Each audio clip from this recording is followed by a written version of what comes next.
prediction for the football for the Euros. We don't tend to do too much football on the channel, but we will be doing the Euros. As of Saturday, we will be covering a live game every single day. Every single day we are doing one of the live games, and I am so excited. Of course, England are playing on Sunday, and I think it's like Belgium on Saturday, which is going to be awesome. And we've got Scotland on Monday as well. There's lots of things that are coming up, lots of games to look forward to. I do want to just say, before anyone looks at the screen and starts freaking out, these are not in any order yet, don't worry. Right, these are, I don't think Spain are going to finish bottom of their group or anything. These are in no order.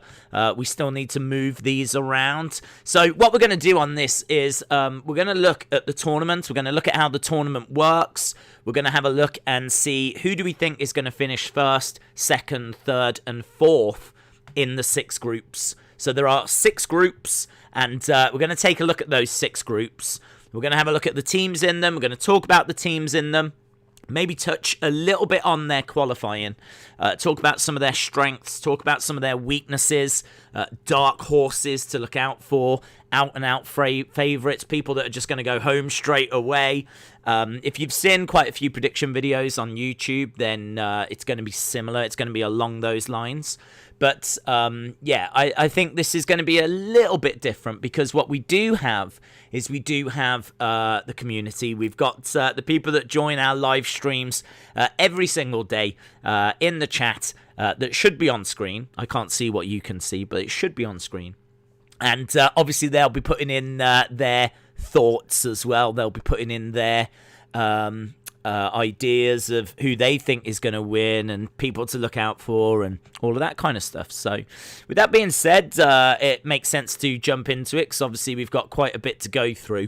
Once we've gone through the predictions, we'll stick around, just have a little bit of a chat, because this is like Christmas Eve for me. Like, the Euros start tomorrow. Like, a whole festival of football starts tomorrow, and I could not be more excited. It's one of those where I'm going to struggle to get to sleep.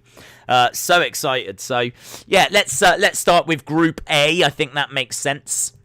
So in Group A, we've got Turkey, Wales, Switzerland, and Italy. And there's quite a lot to talk about with this group.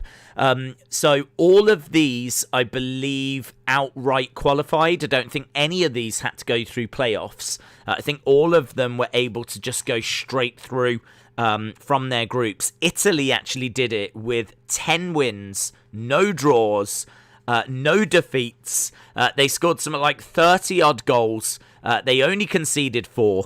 They did have a relatively easy group, so you would expect them to do well. But still, very, very impressive that Italy undefeated in their qualifying with such high... I mean, one of the results, they beat Armenia 9-1.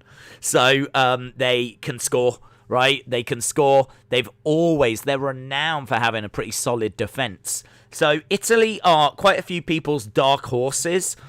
They play from the back. They're quite aggressive. As we said, they've got a good record at the moment. It's really hard to see anyone in this group that's going to get the better of Italy. So I probably would have them top, to be honest. I do think that Turkey are going to come in second. I think Turkey are going to run Italy quite close. I could see that first game actually being a draw. I think Italy-Turkey, is that the game that actually starts the whole tournament? That game is going to be awesome. That game is going to be so good, because Italy are one of the favourites to win, and a lot of people are saying that Turkey are going to be the dark horse. Turkey are the team that could really surprise people. Well, I think it's Italy-Turkey that start the whole tournament.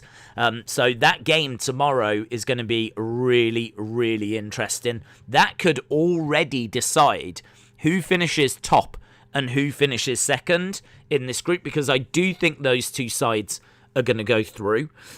Turkey, really, really compact, counter-attacking team. They've got, I think, some of the Lille players. Lille just won the French championship. It's really close. Obviously, you would expect Paris Saint-Germain to win it, but Lille getting the job done. And, I'm sure some of their players actually play for Turkey. They've got quality. Turkey have got quality.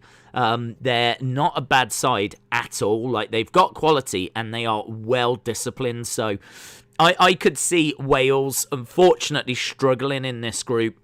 I'm not sure. I mean, obviously, there's a lot going on with Ryan Giggs, who was meant to be managing them for this tournament, but he's got accusations against him, and so he isn't the manager.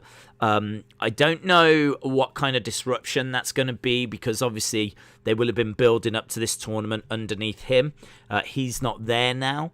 They do have quality in Gareth Bale, of course, but I do think that they're going to be lacking. Certainly in this group, this is a hard group. This is a really hard group because Switzerland are a really good side as well. They are defensively strong. They're very patient. They don't have the best attack, Switzerland. Switzerland is the kind of side you would expect to win 1-0. Like, I could see Switzerland beating Wales 1-0, something along those lines. But I'm gonna stick with that. I'm gonna say Italy top, Turkey second, Switzerland third, Wales fourth. I don't think Wales are going to get out that group, to be honest. I think it's going to be an early exit for them. So, yeah, Jaden, shout out to you, dropping some knowledge in the chat. Adil said there's no sound. Is anyone else having that problem? I don't think so. I think everyone would have been mentioning it if there were sound issues. So it certainly looks like it's coming through. But if anyone has got any problems with sound, let me know, and I'll double check a few things, but I think we're pretty good. So anyway, that's Group A. So moving on to Group B then, I think this has got the worst team in the whole tournament in it, and that's Finland. I think Finland are the worst team in the whole tournament. So I've got them rock bottom, absolutely. I think no one, can deny that Belgium is going to come top. You always get a surprise when it comes to the tournament. There will be something that doesn't go to plan in the group stages. I've seen a lot of prediction videos where everyone's predicting things to be absolutely as you would expect, and there's got to be something that goes wrong. There's got to be something that goes slightly amiss during the group stages, so we do need to keep an eye out for that. I'm quite happy with Group A, although, Turkey could get the jump on Italy. That's the only thing I might tweak there, but I think what we've gone with is correct, or what I think will be correct. In regards to Group B, Belgium are top. They are the number one side in the world. They've got, obviously, Lukaku at the moment, who is just absolutely tearing it up over in Italy. And obviously De Bruyne, who might not play the first game, regarded as one of the best midfielders, playmakers in the world. He is someone that can really set up the play from midfield and find those passes that are going to break through a defence. So Belgium, I'm going to say, are going to be top. Finland, we're going to say, are rock bottom. And honestly, these two in the middle, they can alternate and they can change. Russia actually did really well at the last World Cup, which was in Russia. So I don't know that they're as good anymore. I actually could see Denmark being the second side to go through. Some people have had Russia going through, but the thing with Russia is that they have been struggling in recent times, and they can also be a little bit unbalanced. Denmark have obviously got one of the world's best goalkeepers in Kasper Schmeichel. They've got Eriksson. They've got an experienced squad. Their centre-backs like to try and progress the ball, so it gives them a nice attacking movement from the back, means that the whole team, the whole squad can kind of move forward when they attack. But they are still very defensively sound. They're a little bit like Switzerland in a way, in the sense of they're very hard to break down. And I think this is going to come down to Denmark versus Russia to decide who finishes second. I've got to say, I could see that being Denmark that wins that game. So I think Belgium and Denmark will be the two teams to go through. Of course, we've got some third placed teams that can make it through as well. Maybe Russia is going to be one of those sides that go through, because I don't see Finland getting any points in that group. So that's how I would have Group B. In regards to Group C, I think the Netherlands are going to struggle. I think the Netherlands are going to struggle here. I'm still going to put them in second, but I don't think they're the cohesive unit that you would think they're going to be. They like to build with quick passes. They've got some brilliant talent, but they are missing Virgil van Dijk. And some of their recent results have not set the world on fire. The Netherlands normally come in as being like one of the sides to watch. And, maybe a couple of years ago, or even if they had Van Dijk, you would say, yeah, they could absolutely win this thing. Not many people are talking about the Netherlands. I think they get out the group, and I think there'll be a nice challenge for someone in the next round, but I'm not sure I see them in the quarters, or if they do get to the quarters, they're not getting to the semis. I honestly think that they've got problems at the back. They've kind of got a problem up front as well in regards to an out-and-out striker. They've got Depay, who could obviously get some goals for them, but we're a long way away from the great strikers that you would associate with the Netherlands in the past. So I do look at that, and I do just wonder, are they gonna... They could finish top of this group. They could absolutely finish top of the group, but I do look at Austria. I think Austria are not too bad there. Quite technical, good midfield. They've got good discipline. They've got a lot going for them. They've got a few interesting players as well. I would say Netherlands is the better team, but this is so close that if there's going to be a slight upset in this first round, maybe Netherlands not winning their group could be it. Maybe Netherlands not coming out top might be, they might end up drawing with Austria, and they could beat the Ukraine and North Macedonia, but maybe Austria just gets a goal more or something along those lines. I'm trying to find where this does not go to plan. I've seen a lot of people put Netherlands top, and I'm not sure. There's something about the Netherlands that I'm just not buying into for this tournament. So I'm going to go with second. I'm going to keep them in second place.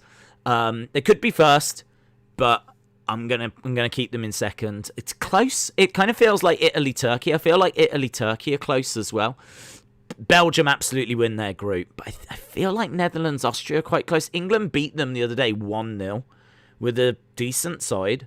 So if Austria can get to Netherlands without Virgil van Dijk, then they could be in trouble.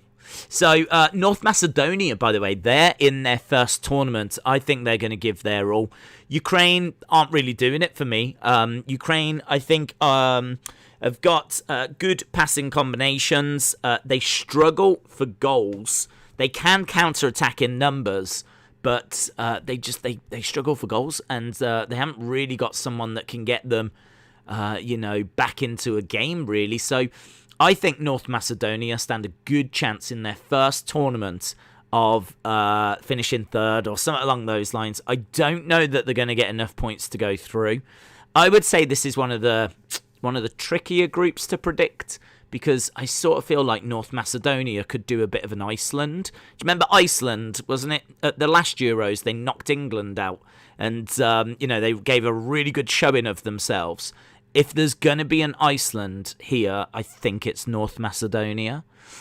So I like this group because it's very intriguing. I like all the groups, actually. Although the problem with Group B is I think Belgium are so strong and Finland are so weak. It's only really Denmark and Russia that I'm looking at there to see where they finish.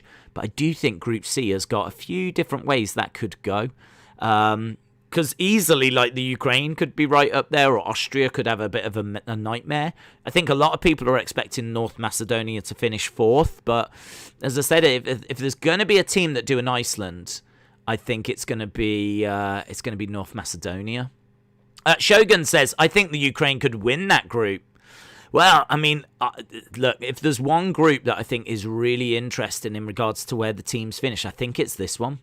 The problem with the Ukraine for me is they are solid, but they do struggle with goals. And a lot of people might look at North Macedonia and just be like, yeah, it's all well and good thinking, oh, they might be this year's Iceland, but they're not going to be. They beat Germany not long ago. North Macedonia have got some serious results recently. And that's just kind of playing into my thinking. Netherlands haven't looked that impressive, and it's tricky, but I'm going to go that way. I'm going to stick with that. Now, right, this is my thinking on this, okay? This is my thinking on this. No shade to Scotland. I am English, but no shade to Scotland. I think that there's a good chance that they're going to finish fourth, right? I know I've put Wales fourth and I've put Scotland fourth, and I don't mean any shade, because I will be supporting those teams in those groups. I would love for both of those sides to get through. Makes no difference to me. Like, I am an England fan, but I love to see Scotland. I mean, Scotland haven't been in a tournament since '98. They've got some really good players. I mean, Scott McTominay. Obviously, they've got Tierney. They've got Robertson. They've got McGinn. Like, they've got some players. So they could definitely cause problems.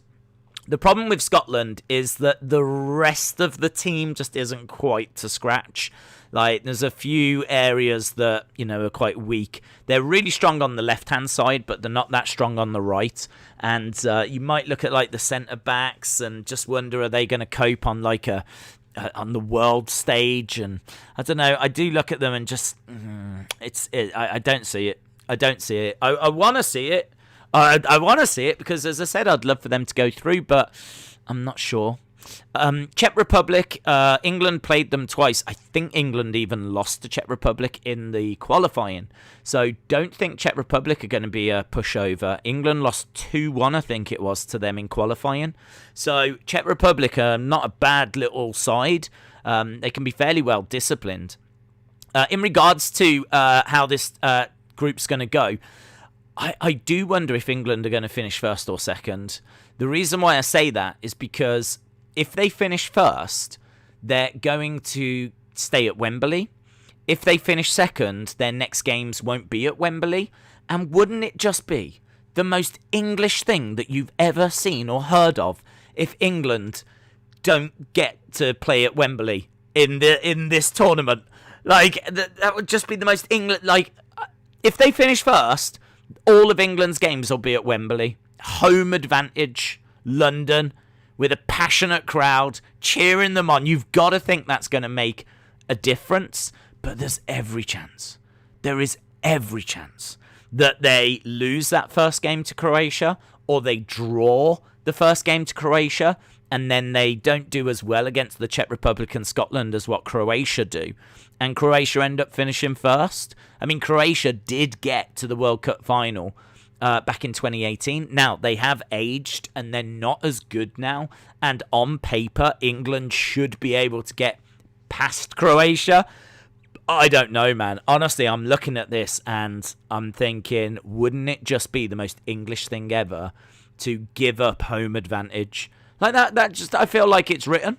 I feel like no one's talking about it, but I feel like it's written that we are going to have to watch other teams play at Wembley whilst we go off to, like, Copenhagen and all of this. So I'm going to leave it like that. I'm going to leave England in second. I just think that we are a really good team. We'll see how this plays out, right? Because I think we're there or thereabouts. And if we are going to finish second, I think it's because we draw the first game, which we could absolutely do, and then we don't beat Czech Republic or Scotland as much as what Croatia do. And as a result, we just slip slightly into second. Diego says, will Southgate wear his lucky waistcoat? I don't think he's been wearing it during the friendlies, but who knows? He might break it out for the tournament itself.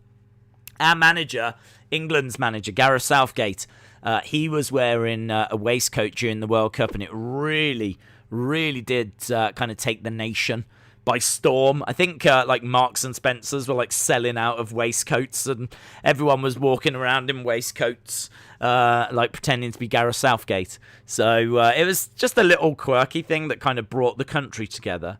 So he might do. He might do. He did an interview saying that he understood how important that was and how it unified the country.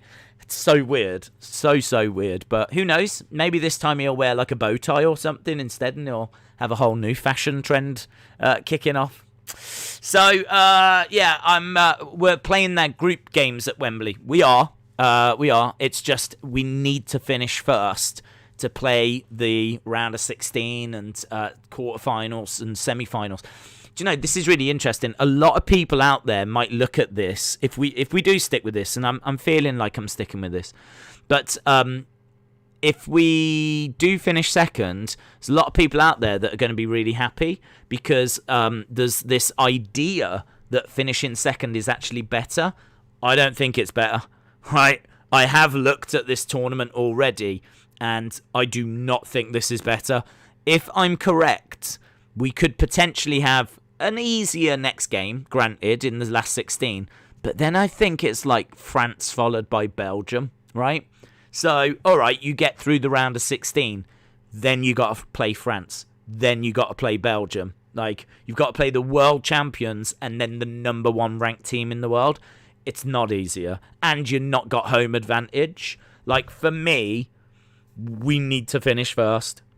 For me, home advantage. Yes, the next game's going to be moody, but pretty much all the games are going to be moody because, there's a lot of good teams in these Euros.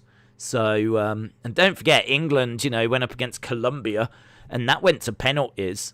So we easily could have gone out at the World Cup against Colombia. And no shade to Colombia, but, Colombia are not on the same level as like a France or a Portugal. And yet we struggled a few years ago against them. So it doesn't really matter who you're going to get. You've got to go toe-to-toe with the best. And, whoever wins this is going to deserve it. So I'm going to keep that as it is, actually. I'm going to keep England in second. I really hope I'm wrong. I just think it would be the most English thing ever to give up home advantage for the round of 16, the quarterfinals, the semi-finals. I think also beating Croatia. We always struggle with our first game. Our first game is always hard for England. Don't forget, I think there was some mental record whereby we hadn't won the first game in 20-odd years or something like this. And then wasn't it Tunisia in 2018? Tunisia that we managed to get a 90-second winner, and we won 2-1 against Tunisia, right? For some reason, we just do not turn up at the start of the tournament. Like, the first game, England just, for some reason, just not there. So there's every chance we do not turn up against Croatia. And if you do not turn up against Croatia, guess what? You're probably going to lose. Or, at the very best, you're going to draw. You cannot turn up against Croatia and win. You've got to turn up, and England just historically don't. So I want to be wrong on that. I really want to be wrong on a few of these, but I feel like this isn't going to go 100% the way that people think. There's no way this is going to be 100% what people think. Because you could easily just look at the FIFA rankings and just put all the groups in FIFA rankings. But football isn't that way. That's not how football works. So I kind of feel like there's going to be a few twists and turns here. Right, let's go to Group E. Group E, we got Spain, Poland, Sweden, and Slovakia. This is another little tricky group. I got to tell you, Group E reminds me of Group C. I kind of feel like both of those groups you could mix around in a few different ways, and you'd end up with something that could work. So, in regards to this group, Slovakia can be very, very dangerous from set plays. They've got decent players. They've got a really good defense. They've got wide players that have got pace.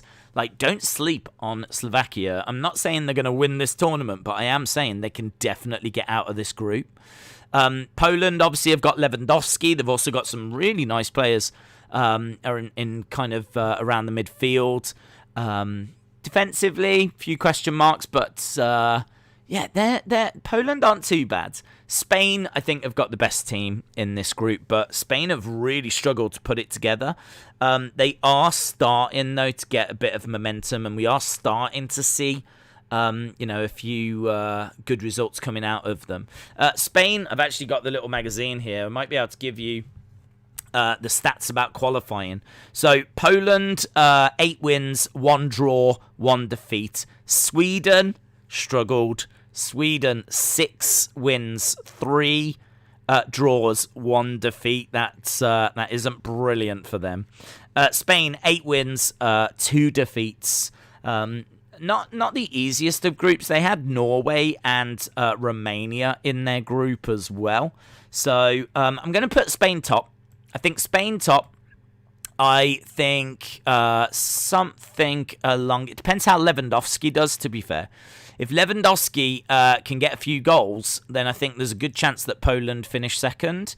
But looking at this, I'm gonna stick with that. I think Sweden, they don't have Ibrahimovic, who's one of the world's best strikers. He's out injured. I don't think Sweden are going to be much of a force here. I actually think Slovakia are... they've got quite a bit about them, Slovakia.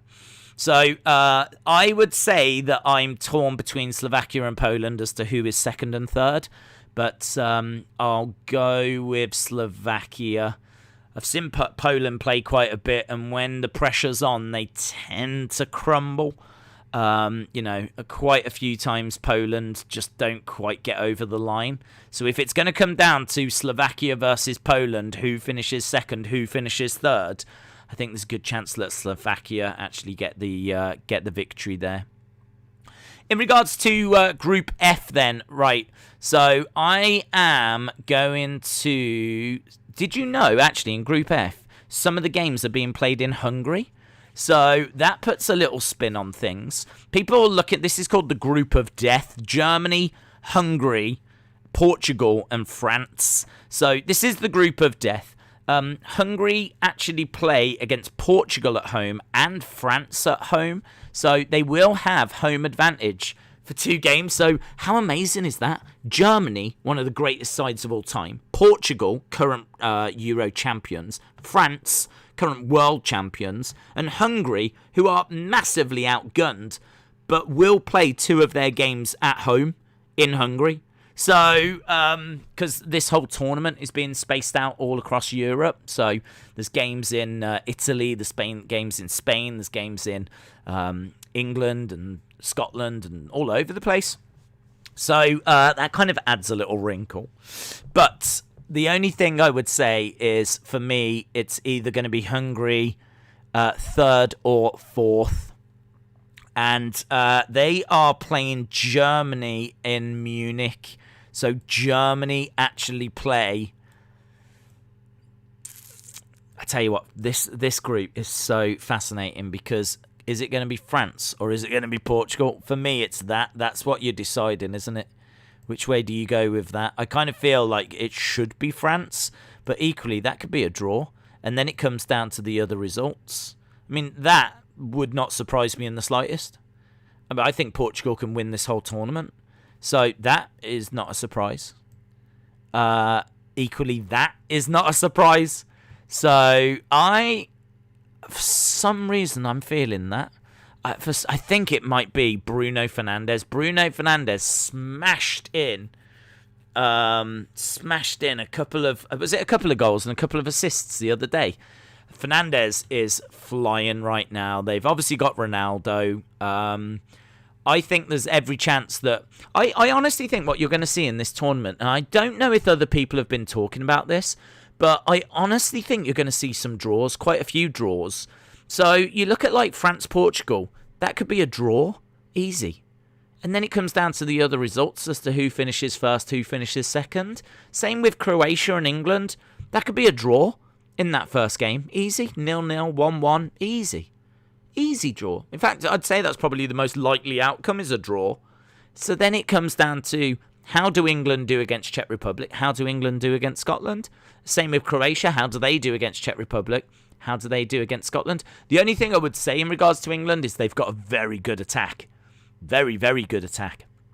But they're maybe not as solid as at the back. So kind of looking at these and I'm like, just trying to find how is this not going to go 100% the way that people think, because I don't think it does. I really don't think it does. So I'm kind of looking at something along those lines. I mean, I could swap that. Definitely. I could swap that. Definitely. I could swap that. Definitely. I probably wouldn't change anything in Group B. I could easily swap that. Definitely. I think I'd be shocked if I swapped that. But by and large, there's a few here that I could change around. Regia Productions says Group F is going to have 3 teams that come out of it. Wow, you say that, and you could be right. But it's about how many points, isn't it? So there's 6 groups, and the 4 third-place teams that get the most points, they will go through. Now, is that going to be Germany? Because is Germany going to get points against France and Portugal? I would think not. I don't know that Germany are going to get many points against France and Portugal. So then, say Germany get 3 points because they beat Hungary. Well, is 3 points going to be enough to get through this group and be one of the 4?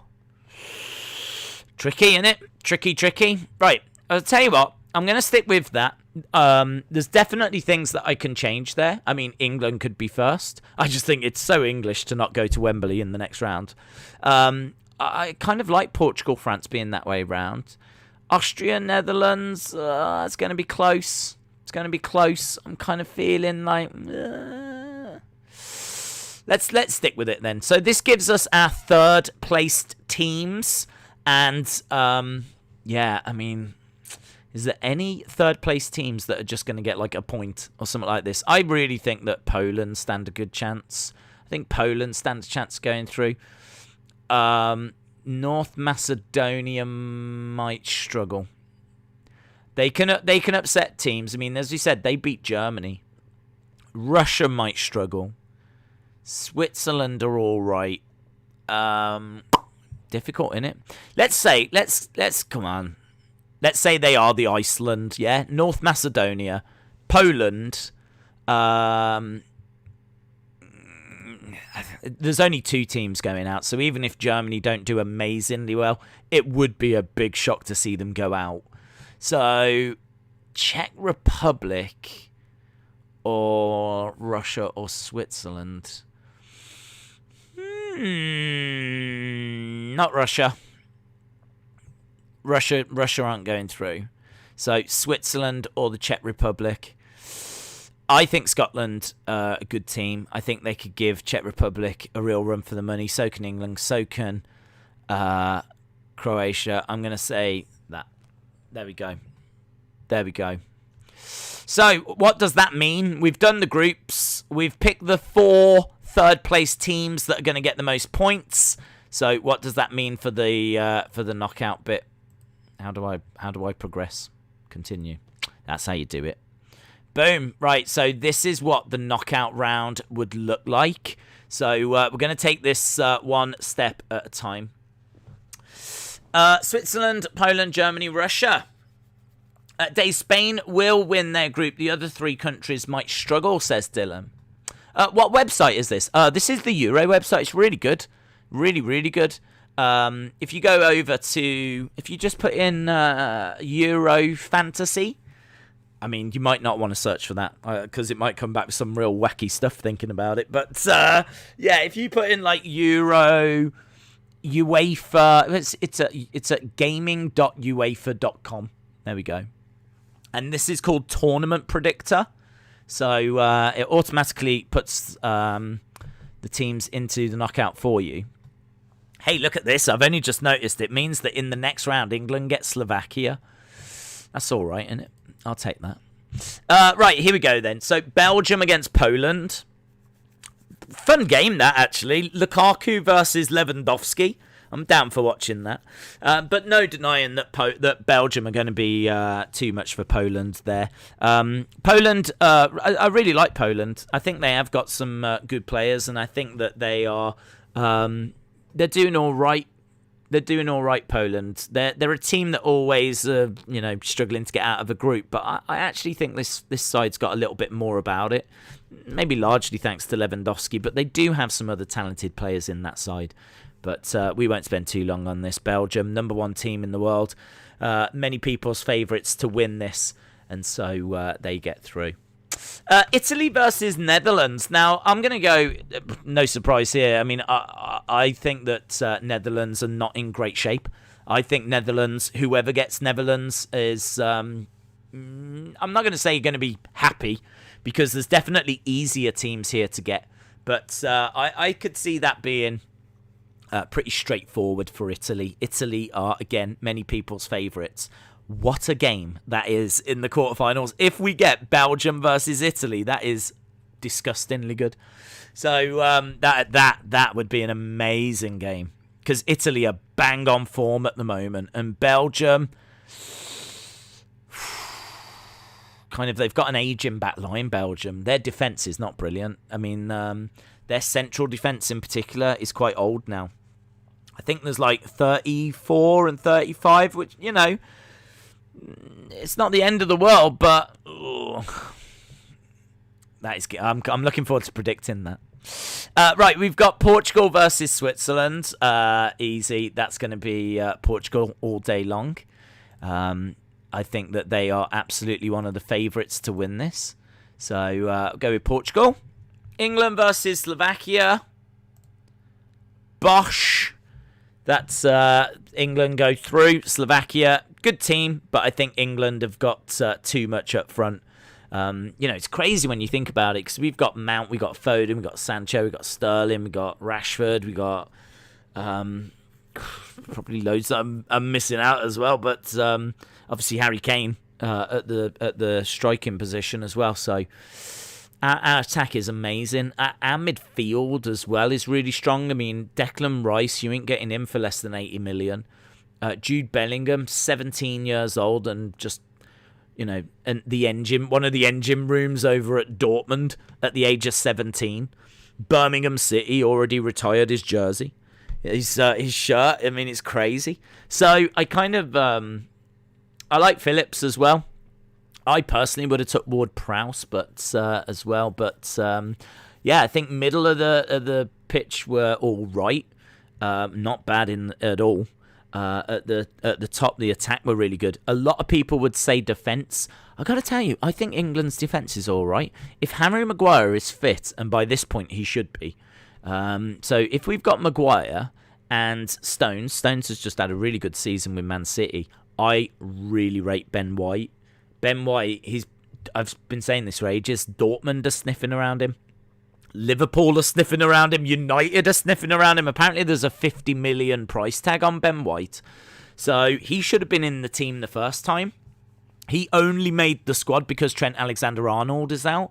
And honestly, that's gutting, but we're covered on right back. And then left back, you've got like Luke Shaw, who's been one of Man United's best players this season. So you could look at goalkeeper and go, not brilliant. Yeah, I understand Pickford's not everyone's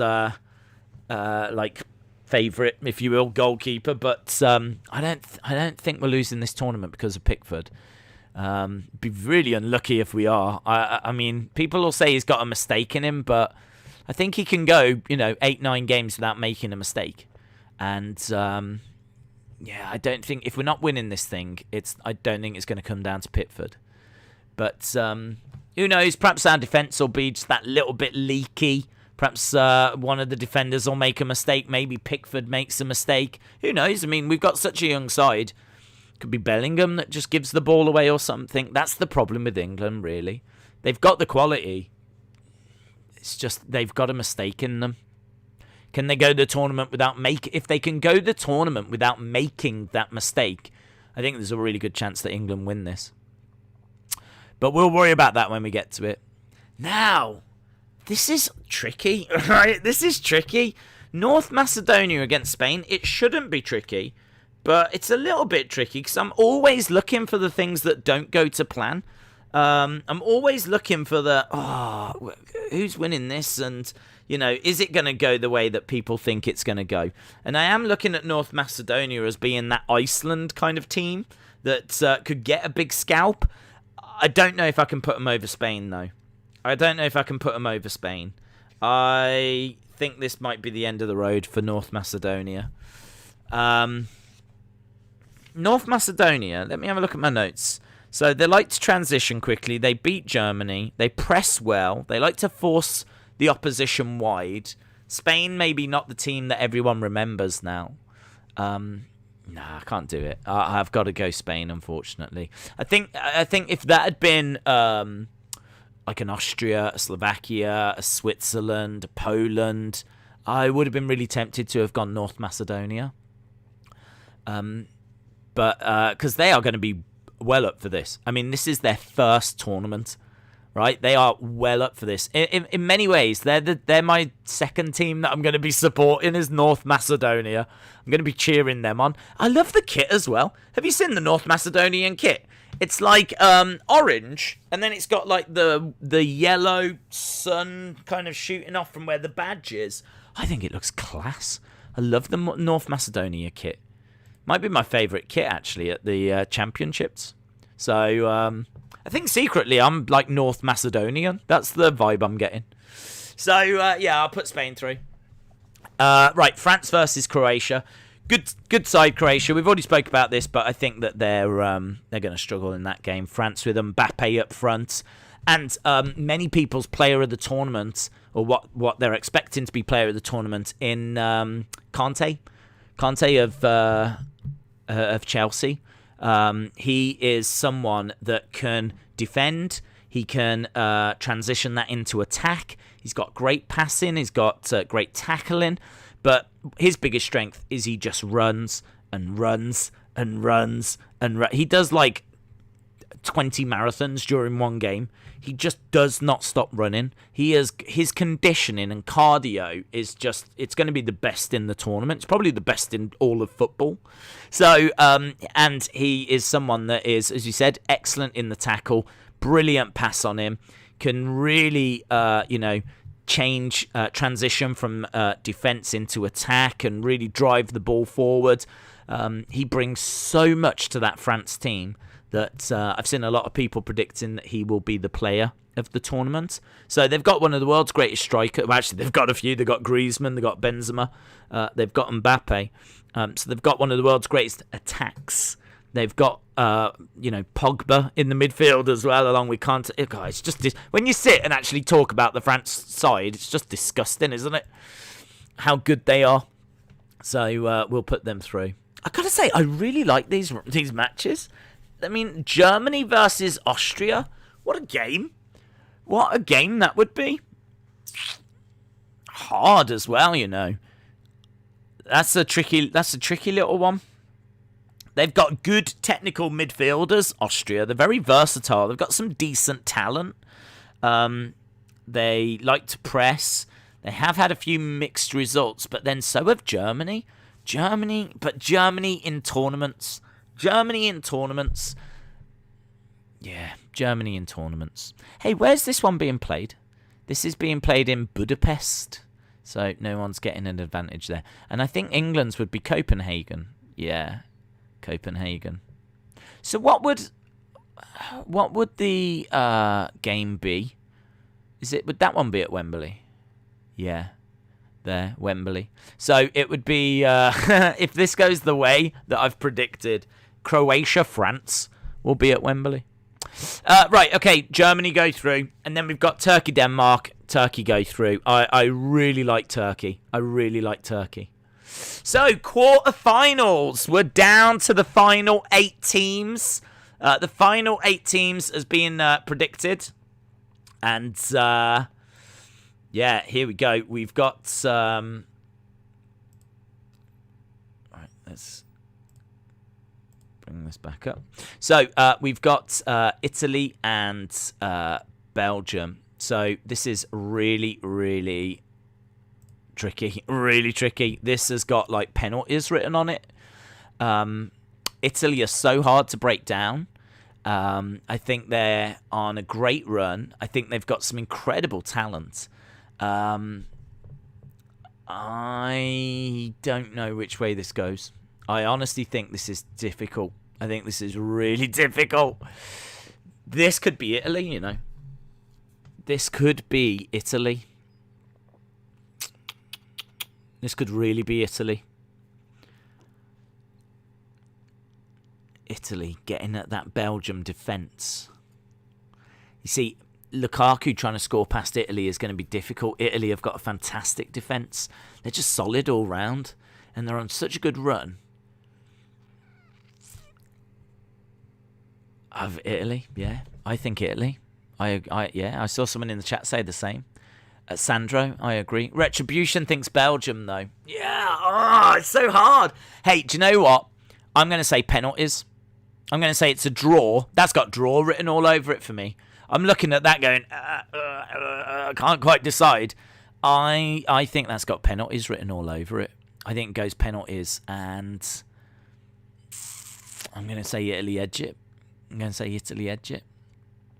Kevin De Bruyne will shine, says A. Arnold.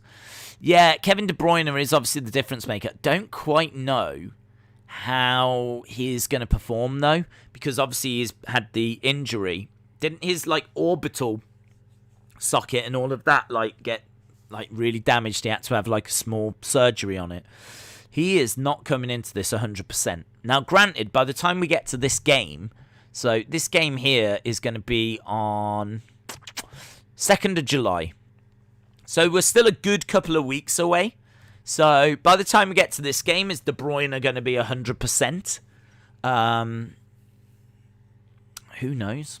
Who knows? Take nothing away from Italy, though. They've got players that can dictate this game as well. I'm feeling Italy. I think I've gone pretty much to plan in the others. I think this is so close. I'm going to go with Italy on it. But I can see why people are saying De Bruyne, Tielemans, Lukaku. I mean, Lukaku in such great form at the moment. I totally get it. But I think this could be close enough where it goes to penalties. And it could go either which way. And it's just, I'm struggling to bet against Italy at the moment. I think they're really a dark horse. I do not like this match. I do not like this match at all. England against Portugal. Where is this being played? St. Petersburg in Russia.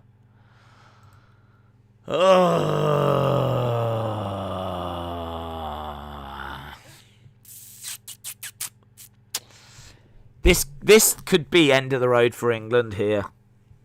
This is what I'm saying. Once you get, I mean, look, can you, anyone that says finishing second is easier, can you just have a look at this? So, yes, we get Slovakia. Brilliant. Party popping time, yeah? But look what we've got. Look at the mess that we're in now. We're not at Wembley. We've got Portugal, or maybe it'll be France. That could be France, by the way. Don't forget, it's only Portugal because I said they'll finish top. That could be France. Right? So, and then if we get past them, what? We've got Italy or Belgium. Oh, yeah, this is easy. Yeah, this is way easy. Oh, brilliant. I hope we finish second. So, Kane will destroy Portugal, says Sandro. Diego says England all day long. Dave in real life says Spain and Italy are the sleepers in this tournament. Portugal, England. I can see CR7 destroying you. Yeah, I can see that as well. Portugal would beat England days. The English defence wouldn't be able to stop Ronaldo. Oh my God, guys. Are you really... I probably should have planned this out before. Do you know what I mean? I could have made this easy on myself. I'm pretty sure I could have found a way of doing this whereby now it's Netherlands. Yeah, I think England will get past Netherlands. Oh, this is hard. Have you ever regretted doing something when you were in the middle of doing it? Do you know what? I think Brother Nero says 1-0 Portugal. Bruno Fernandes. If England perform, they'll go far, and I'm Irish, says Drew Who. Daisy's reaction if England loses on penalties will be priceless. Dude. I gotta do it. I gotta go Portugal. I've got to go Portugal. I'm looking at like Ruben Diaz. I mean, Ruben Diaz has just been voted like Premier League Player of the Year. Bruno Fernandes is someone that you could argue, should have been Premier League Player of the Year. Cristiano Ronaldo, you could argue, is the greatest player of all time. They've got Diego Jota of Liverpool, who's set the world on fire. They've just got absolute quality everywhere, and like so have England. But I do agree that this could be another that comes down to penalties. It could be another that comes down to penalties. Do you know what? I mean, I'm looking at this England Portugal. I really like England. I really fancy them to win the tournament. People have been asking me saying who do you think win? I think England have got a chance, but honestly, I'm looking at this now and it's like if we honestly have to play Portugal and then play Italy or then play Belgium, it's like I think it's going to be too much of an ask for this squad. This squad is like one of the youngest squads, and granted, they're not going to have any fear. Do you know what I mean? They're not going to have any fear, England, but this is a big ask. This is a big ask. It just doesn't even seem fair to ask them to go through this kind of a thing. So I'm going to move on. I think that's the end of the road for England. Oh my God, that actually hurt.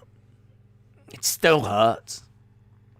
Right, France and Spain. This is straightforward. France. I think Spain, could prove to be a little bit tricky, but and against if it was Spain-Germany, I'd go Spain. If it was Spain, I don't know, a multitude like Spain-Denmark, Spain-Austria, Spain-Croatia, then absolutely I would go Spain. But against the world champions, current world champions, no. I tell you what might surprise you though. Bosch. No delay, no doubt. This is not the same German side that destroyed Brazil.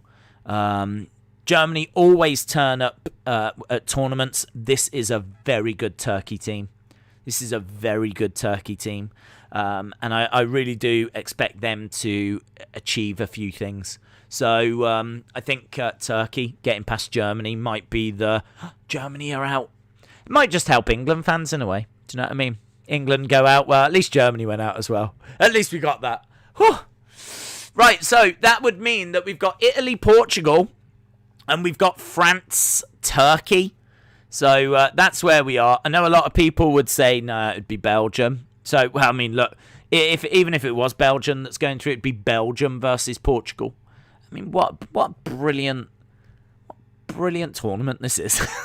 What a brilliant tournament. I love this tournament. We are just going to be so spoilt.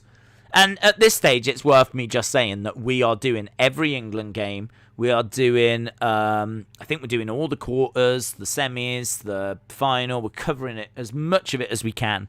I'm trying to cover. I just plug it into my veins. I just can't wait. So that's going to lead to, on our little prediction thing, Italy against Portugal. I think this is going to be really, tricky, to be honest, to pick these two. I think Italy are really good. Yeah, I could see people saying Portugal, France in the final. I could see that. Retribution said, my heart says Turkey, but my head says Germany. Tones Cool said England have got Harry Kane. We do, and we've got some great players behind. I mean, just going back to that England one, because I know it hurts us all. It hurts me. I'm not changing it, but I'm just saying if England win a penalty shootout against Portugal, if England turn up on the day. And, you know, Grealish is firing on all cylinders. Maguire and Stones look like Ferdinand and Vidic. You know, they're rock solid. If we've got, Declan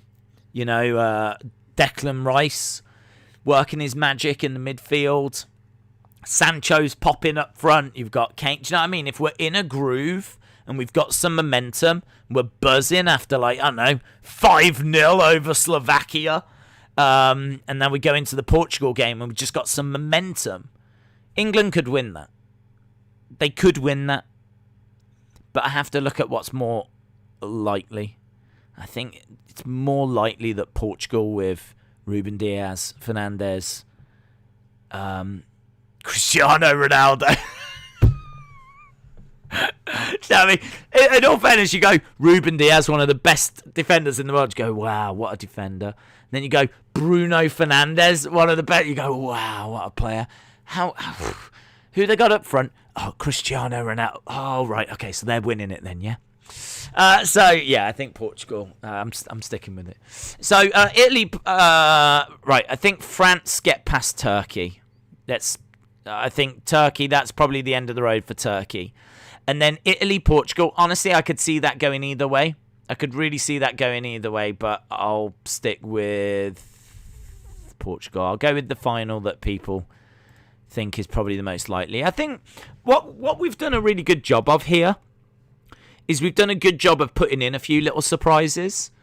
And I know I've already mentioned it, but I really believe that this tournament is not going to go 100% the way that you would expect it to go. It just won't. No tournament does. What tournament goes? I mean, did anyone see Greece winning in 2004? Did anyone see Denmark winning in 1992? I mean, there is every chance that, Turkey gets past France. Every chance. So many different ways this tournament could go. But I think to have gone through everything that we've gone through by predicting this and talking about all the teams, trying to put in the odd little surprise in there, not having England at Wembley in the knockouts, because that's the most English thing I've ever heard of. And, I think to end with Portugal, France as the final, I think makes a lot of sense. I think that makes a lot of sense. Portugal versus France in the final. Was this the final of the last Euros? I can't quite remember who Portugal beat. I think it was France. So maybe this time the French get their revenge. I must say, I can't believe I'm going to predict France, but I think going for head-to-head there, it's such an interesting final because you've got Ronaldo against Mbappe. You've got the past versus the future in regards to those two. I'm saying that the French win. I'm saying it's going to be... So there we go. Yeah. I'm saying that France... If I have to pick them against Portugal, I'm saying France. And I've got to tell you, if this goes the way that that we've predicted, that's not a bad run for France. So France would have to get past Croatia, Spain, and Turkey. That could be much harder. That could be much harder to get past Croatia, Spain, and Turkey to get to the final. That would be the way that France have got to go. Poor England. Poor England have got... all right, Slovakia, fine. But then, Portugal. And then, if they won that, it'd be either Belgium or Italy or something along those lines. And apparently, this is the easier route. That's what people are saying. If we finish second, this is easier? No. Yeah, France. I've got France winning it. And do you know what? Before we start... And I appreciate we've been doing this for an hour. Lol. Before we started this, I hadn't actually done this tournament, sat down and done it. I've just done it with you guys. So I would have said, if someone said, who do you think's winning? I'd say England are going to be there or thereabouts. England will be there or thereabouts. I think they definitely get out the group, of course. And then I think they should get past their next round, their round of 16 game. Although, do you know the irony is, if England finish first and hey, do you know what? Hey, this is interesting. This is interesting. If England finish first in their group, Portugal finish second in their group, okay?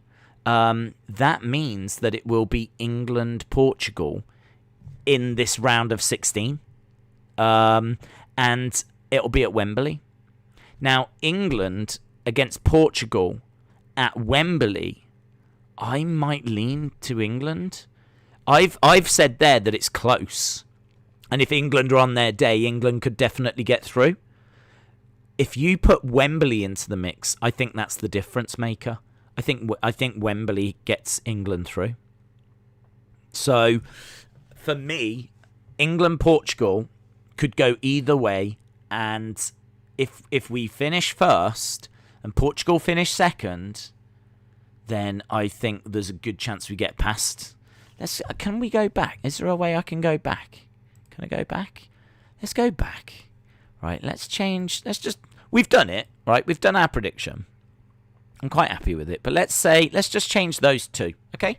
We're not going to change anything else. We're just going to change those two.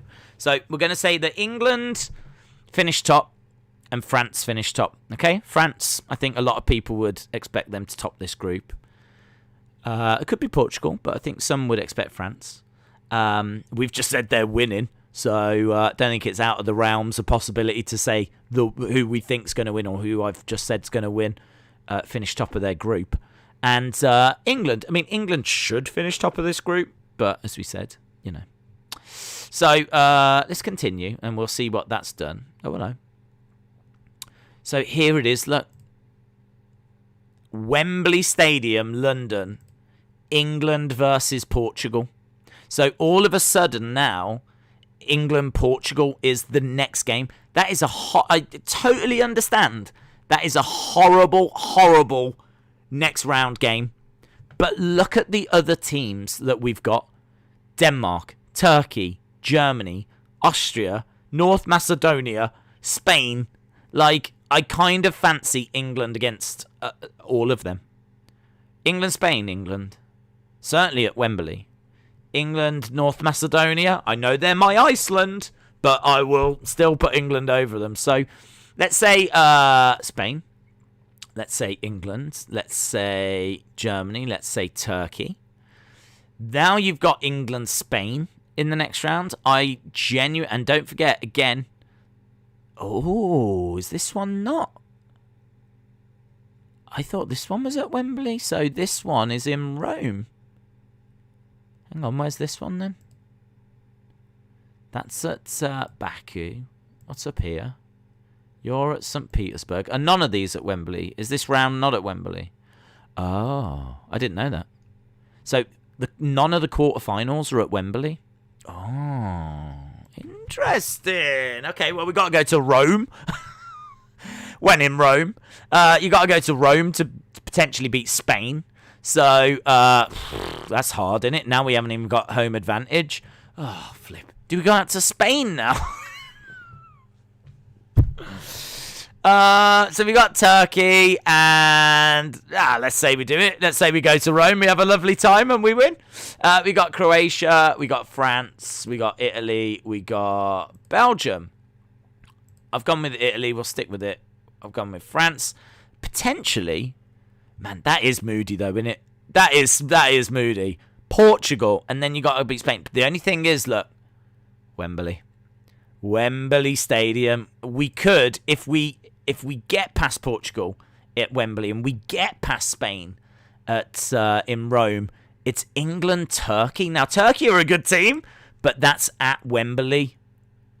It's at Wembley, and I think that would give us the edge.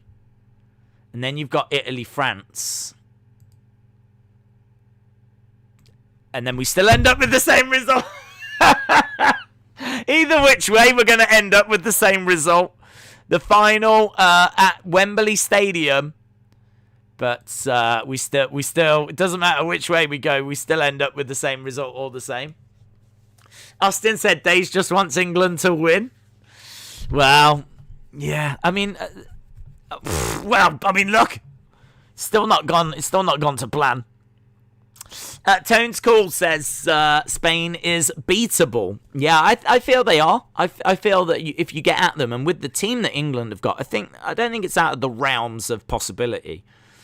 I've got to say though, it's interesting to look at both paths, and it's not easy for either. I mean, like Portugal, Spain, or Turkey.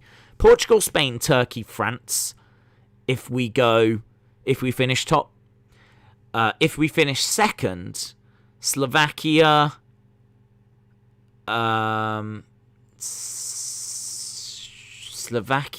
Portugal. Although, if we finish second, we could end up with Slovakia, France, Italy. Oh my God, if we finish second, we could play France in this round here. We would be Croatia, wouldn't we? So we would get Slovakia, and then we'd have to play France. Do you know what? It doesn't matter which way you go, really. The only thing I would say is if we finish first, then at least we get Wembley here. But in all fairness, that ain't going to really matter, because we're probably going to get Slovakia, and that's not the hardest game in the world. And then whoever we get in this next round is going to be tricky, but I would much rather Spain than France. Or I would much rather Spain than Portugal. So I think I want to finish first. I want this path. Let's go. Let's. Do you know what? Let's just get Portugal to England at Wembley. We'll beat them. Then we'll go to Rome to face Spain. Then we're going to go back to Wembley to take on Turkey, and then we get France in the final, and then that's where we lose. So, I mean, I'm happy with that. That feels like progress. I'll take... If someone said, will you take this? Would I take it? Would I take it? Yeah. Would I take it? Oh, I don't know. I mean, at least you get to go to the final. Do you know what I mean? All right, you're not winning, but... Yeah, England, France. Could be close, though. Could be a close game. Could be like 1-0. 1-0 France, something like that. Days, you had England finishing below Croatia. Now you're talking about the final. Yeah, I'm just looking at paths. I don't think... the reason that I had them below Croatia was because England always struggle with the starts. They notoriously... Now, granted, they might have changed that now. They might have... they did manage to beat Tunisia. But come on, it's Tunisia. Honestly... Tunisia, we couldn't even beat... Well, we did. But it was like the 92nd minute or the 93rd minute or something like this at the World Cup. And that was only a few years ago. That was with Harry Kane in the side. Now, granted, we're a better team now. But Croatia are the team that put us out of the last World Cup. Like, Croatia have still got Modric. Like, Croatia is the kind of team that you've got to turn up for. The kind of side that you really can't be 50-50 on. You've got to give your all. So, yeah, my concern is that we draw with Croatia and then we just don't get the results as good as them, basically, and we end up slipping to second. But we're still a very, very good side. But if we can finish first, this is what I think it would look like. So... But sadly, for my Scottish and Welsh friends, I don't see you guys getting through to this. But I hope you do. I genuinely will be cheering for those sides. I'd love to see them, do well. Scotland, there's always banter between the Scottish and the English. But, I mean, they haven't been to a tournament since 98. I just kind of think, man, if I was Scottish, this would just be huge. Do you know what I mean? I'm fortunate to, obviously have a side in England that have been to quite a few tournaments, but I can't even imagine not having like my side in a tournament since 1998. I saw Snickers actually were doing a campaign whereby they were trying to convince the Scottish government to make it a bank holiday, because apparently Scotland's first game is on Monday at 2 p.m, and they were like, it's wrong that people are at work. It's wrong that people are going to miss out on this. They haven't been in a tournament since 98. And everyone's going to be at work. Doesn't that suck? That sucks. One said it's very true. Scotland is basically a derby. Croatia and Czech Republic are not to be slept on. Yeah, I mean, as I said, Czech Republic beat us in the qualifying. Croatia knocked us out of the last World Cup. Tones Cool said Holland is a pretty good team. Yeah, I mean, Holland, they've definitely got players. You know, De Ligt and Van der Beek is out, of course. But they've got De Jong and to pay up front. They've got some players, absolutely. They like to build with quick passes, and they're very good in the air. They're quite dangerous from set plays. De Jong is kind of their key man, but I feel like a good team can neutralise them. I feel like a good side could stop Holland, and I do think that Italy would looking at if it goes the way that we've got here, I think Italy would be that side. One thing, Holland has got De Boer, who is my Palace's worst ever manager, says Diego. Germany are in between managers as well, aren't they? That's worth mentioning. So Joachim Low is on his way out. He's about to get replaced. I think he gets replaced after the tournament. So Germany are in this horrible kind of flux. So normally Germany you would have in the semi-final. Do you know what I mean? Yeah, they're going to make it there, but I don't think so this year. I don't think so. But I like Turkey. I really like the Turkey team. So I could see this. I could definitely see this. If this is how the groups end, I could definitely see this. I think England beating Portugal would just be incredible, though. But who knows, man? A passionate Wembley crowd. Top scorer, I'm not going to say anything too controversial. I think that Lukaku would stand a great chance. The only thing I would say is that if it goes this way, then that would mean that Belgium go out at the quarterfinals. That's going to give Mbappe and Kane a great opportunity to have a couple more games to get some more goals. So it all depends on how long Belgium are in for. It all depends on how long any of the teams are in for. But that would be my concern with Kane. Is if England go out, in the quarters, then you'd have to think Kane's not going to get, the golden boot. He won't be the top scorer. The other thing as well is don't forget you've got Portugal, Germany and France in the same group. That doesn't say to me that it's going to be a goal fest. I could see them all cancelling each other out. Whereas Belgium have got a relatively easy group. So I could see Belgium play Finland. I mean, that could be 5-0.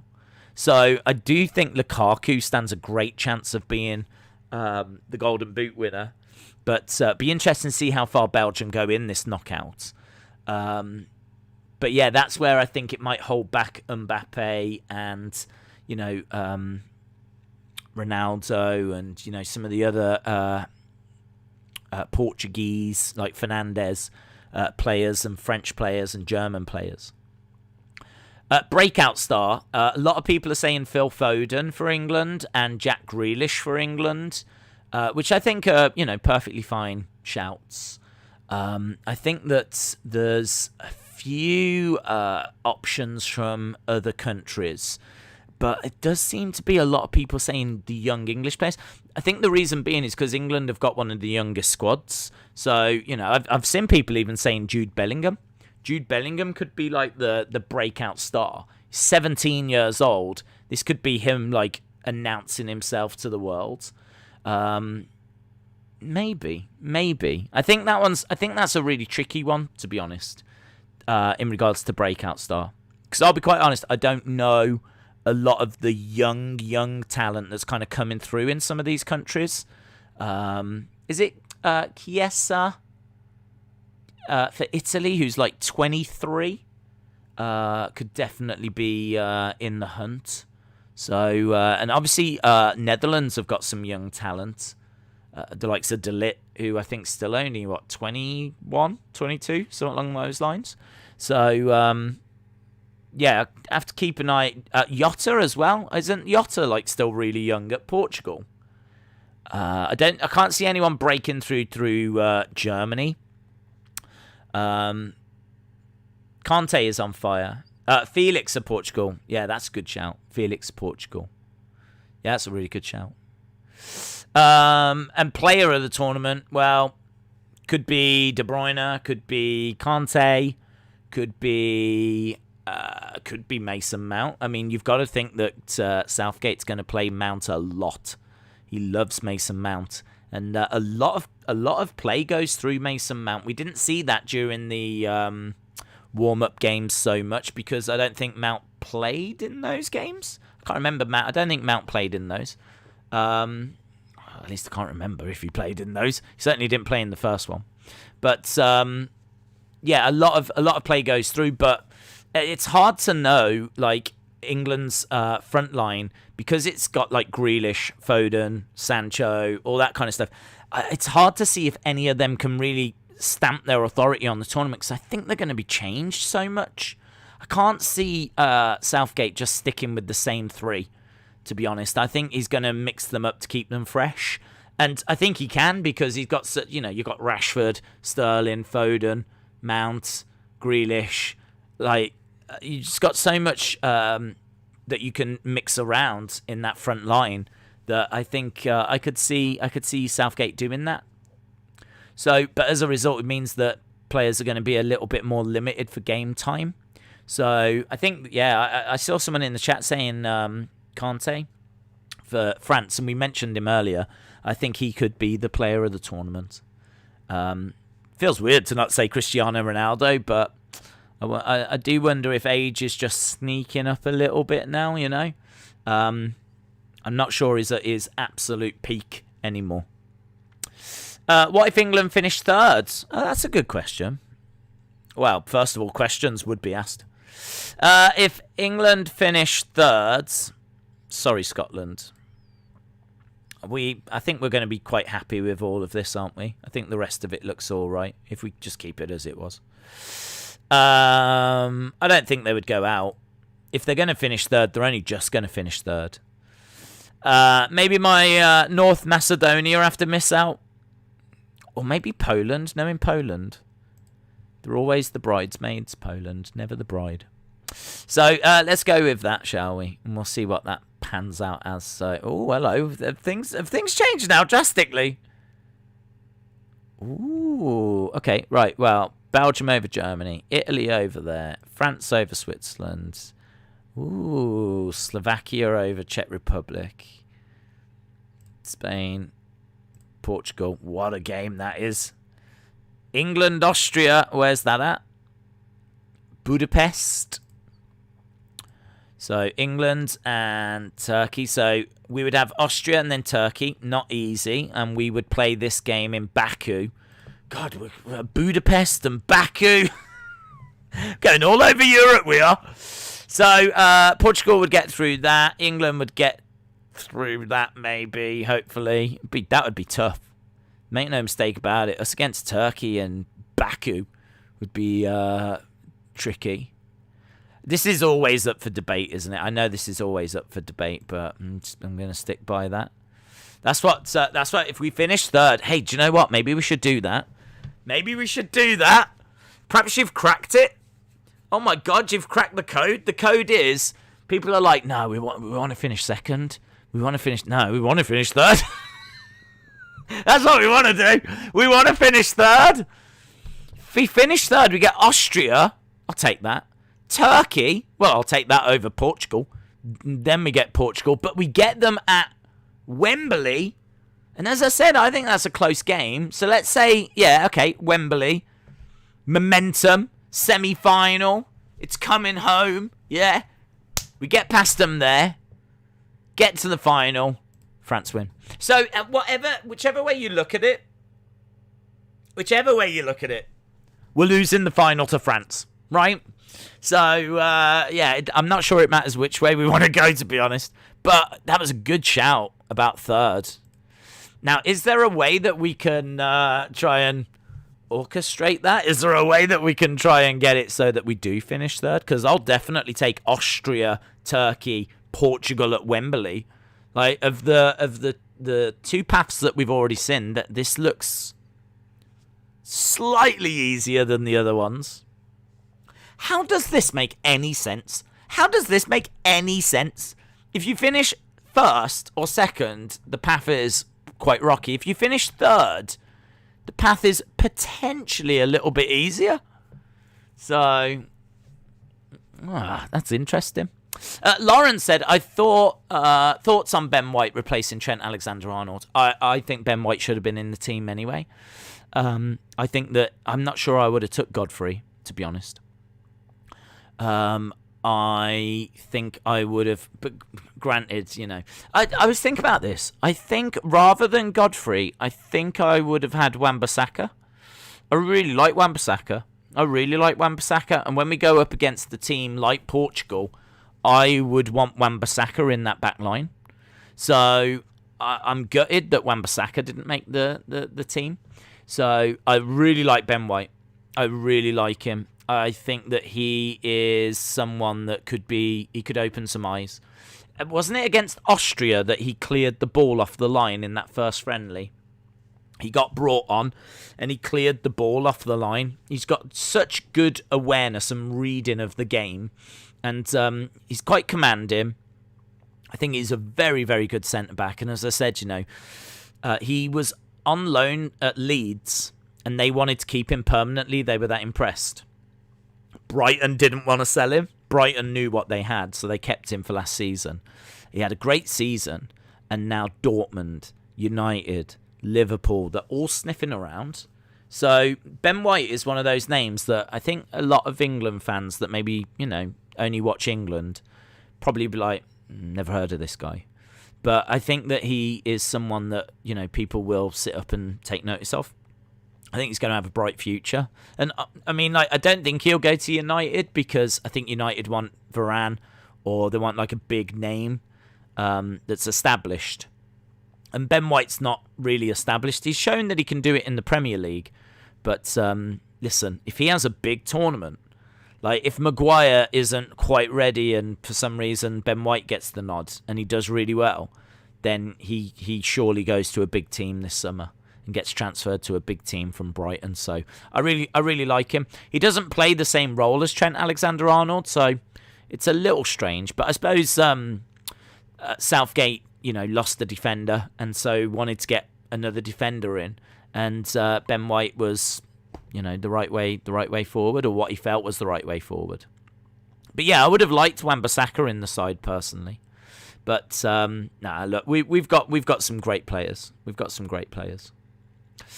Turkey will surprise everyone with Yilmaz and Kabak. Yeah, I really like Turkey. We've kind of said that all throughout the stream. I think they will surprise people. I've actually got, I was just having a read of it. I've actually picked up the official tournament magazine. That's how much I'm into this. I've even, not only am I watching other people's predictions and whatever, I'm having a read of the tournament magazine. And they qualified with a game to spare. Turkey did. And, they've got Soyuncu from Leicester, who's a brilliant defender.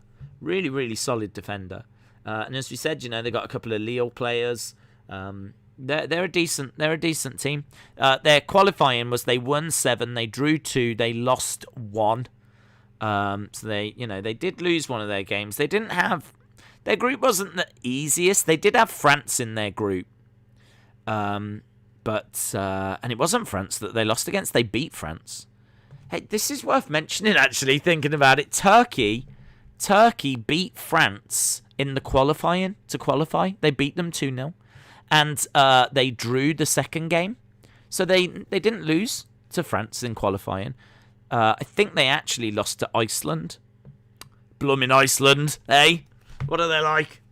So, Turkey, don't look at Turkey and think, yeah, they're rubbish. They've got a victory over France in qualifying. Coaster Maniacs, shout out to you. Hope you are well. Hope you are excited for the Euros. I don't know if you're watching them. Have you ever been to the World Cup? I went to Russia in 2018 and I loved it. I haven't, no. I would love to go to one of the tournaments, absolutely. But I have so much fun just watching them anyway.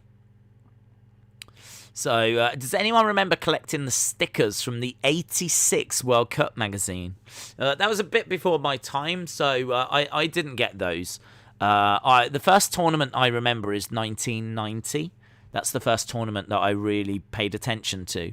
And then I was gutted that we weren't at the World Cup in '94. England didn't qualify. And '96, I was all over that. I was absolutely all over '96. I had flags flying out the windows. I had kits, and in '90, I think it was just on, and I was watching it.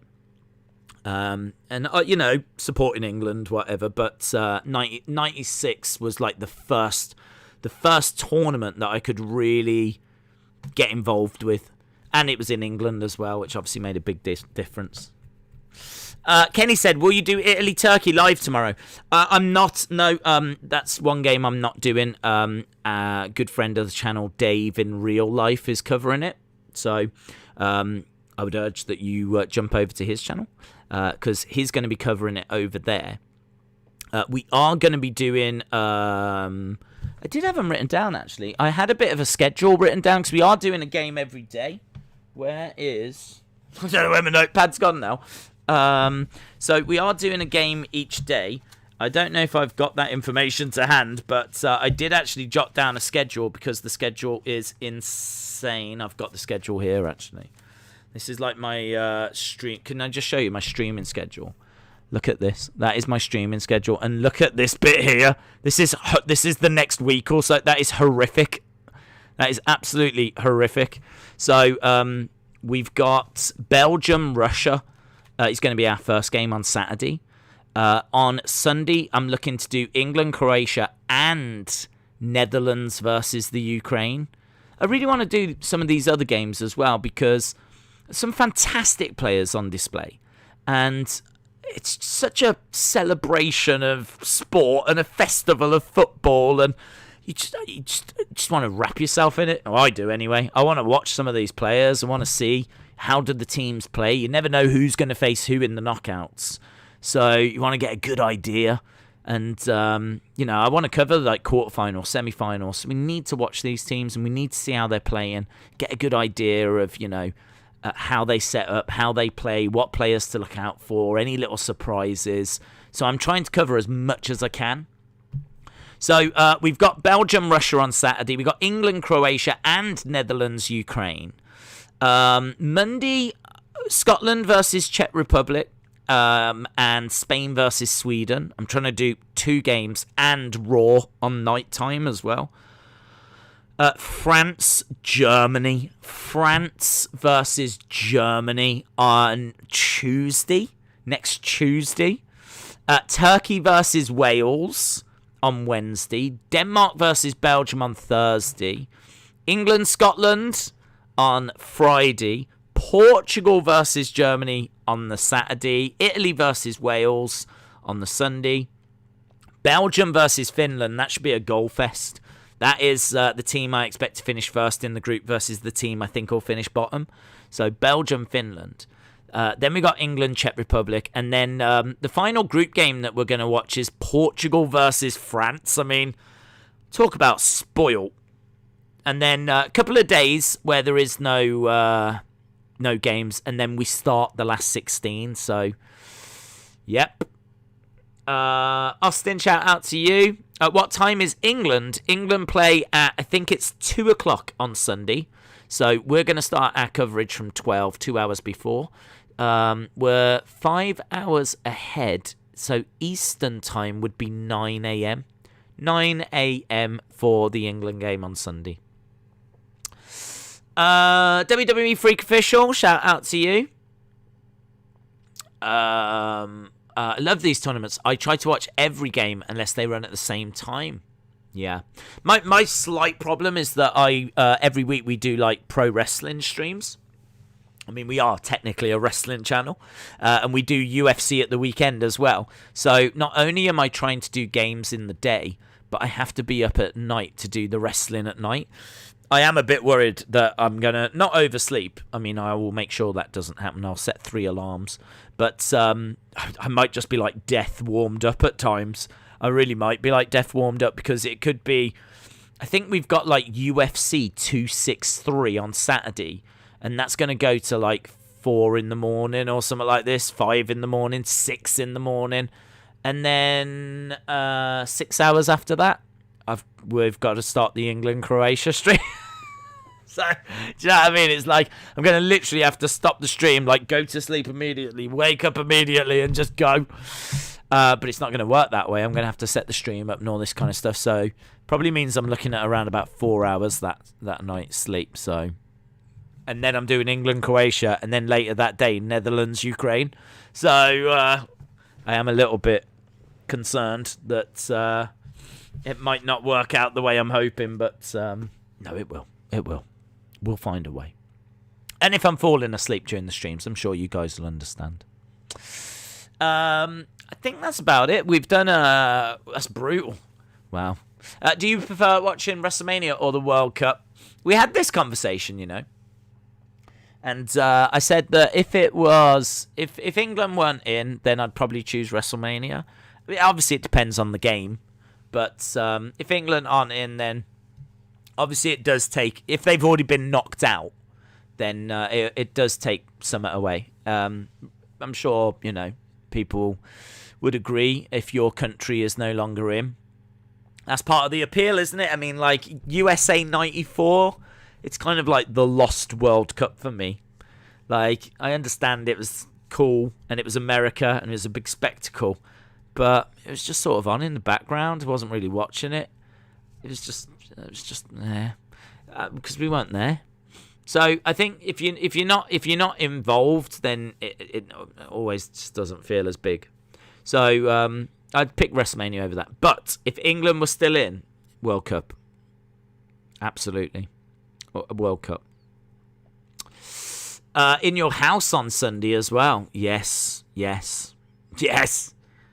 are right. In your house on Sunday. So I've got 2 football matches and a wrestling show on Sunday night as well. What station are you mainly watching matches on, ITV or BBC? I haven't really thought about it, to be honest. When we stream, I have to have the sound turned down. So in a way, I'm not going to benefit from like the punditry that much. But I suppose with ITV, you've got adverts, and BBC you haven't. So I tend to go BBC, to be honest. Kenzie said, I'm predicting Spain and France will be in the final. I never believe England will get to the final. Semi-final at most, says Kenzie. James Burns asks, what do you think of Southgate? I actually really like Southgate. A lot of people don't. I really like him because he does a couple of things that I think are really, really important that not no one, but a lot of people don't talk about. Granted, people can say, yeah, but his tactics are, rubbish. And that's fine. I get that. I get that some of his decisions can be questionable at times. But he does a couple of things that I really like. One of them is the team unity. I was watching some videos about Rio Ferdinand, Lampard and Gerrard were talking about why England didn't work well together in that golden generation. And they said it's because all the United players would stick together, and all the Liverpool players would stick together, and all the Chelsea players would stick together. And like they didn't want to kind of, they were pally and everything, but there was always barriers. There was always something that kind of got in the way of them being like totally relaxed around each other. Ferdinand said he didn't want to say anything because he was worried he had let slip some secret about United and it would give Gerrard an advantage with Liverpool. And so the club rivalries got involved. What I really like that Southgate does is he really ensures that's not the case now. And actually, if you've watched any of the videos that have been put out by the FA, you can see the team unity, how strong it is. That's not all Southgate. Because now we've got St George's Park, which is like a really great training facility. And I think that's made a difference. And also the fact that they've really focused on the young England teams. I mean, England actually won the World Cup, the Under-20 World Cup back in 2017, just 4 years ago. I did look at the players that played, and there's not many that are actually in this squad, in all fairness. Calvert-Lewin was part of that team, though. So, yeah, it's kind of interesting that England have really invested in the younger English sides. And as a result, that talent has kind of really come through. And we've now got one of the youngest squads at this tournament, with the likes of Foden and Mount and Rashford and blah, blah, blah, blah, blah. And so I really like that Southgate he's done a lot of work on that. You can't take it away from him. He's done a lot of work on that side of things. The other thing that I really like is that he goes to other sports and learns how they win.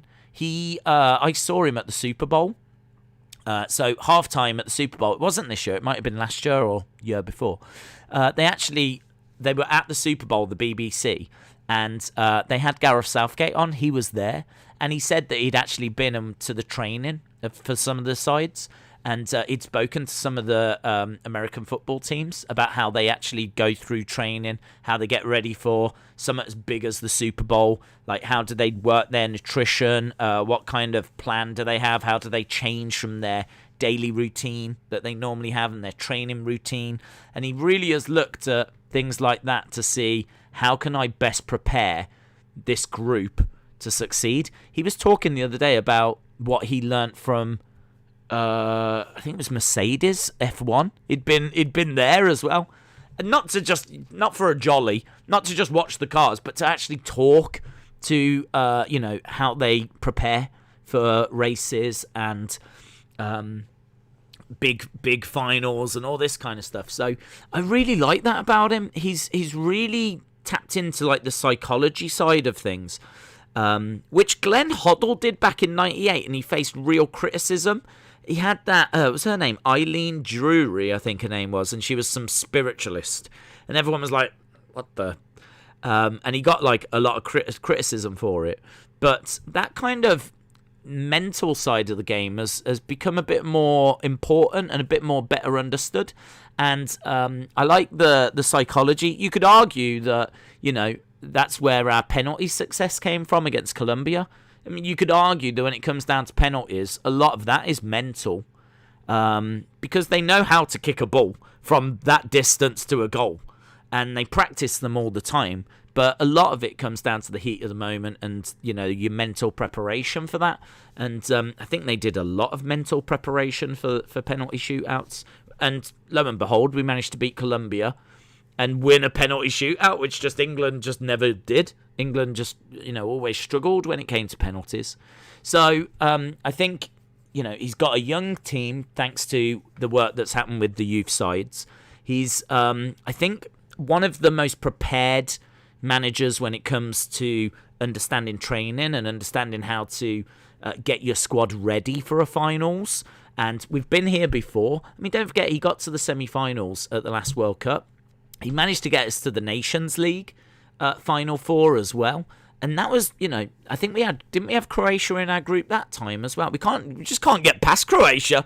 They're just following us. They're basically our shadow, Croatia. So, he's got all that experience of getting England that far. All he does is watch games. There's a whole stats department that give him data on players, and I've got to think he knows what he's doing. I've got to think at least the numbers back up his decisions. And I think that he's got a good grasp of the psychological side. Obviously, he went through the trauma of missing the penalty at Euro 96 and knocking England out of the tournament. And I think as a result, he's probably been into quite a dark place. And I think he probably understands that the mental side is really important. So I do wish that he was a bit more adventurous. I think that he can be a very defensive manager. I don't think that's the worst. I mean, you hear that attacks can win you matches, but defenses can win you championships. Well, that's surely got to be the same strategy in a tournament. Like, attacks can win you matches, but defenses could win you tournaments. So I can't say that I'm too down on it, but I do wish sometimes he would just find a way of unleashing our attack, because you think about Brazil.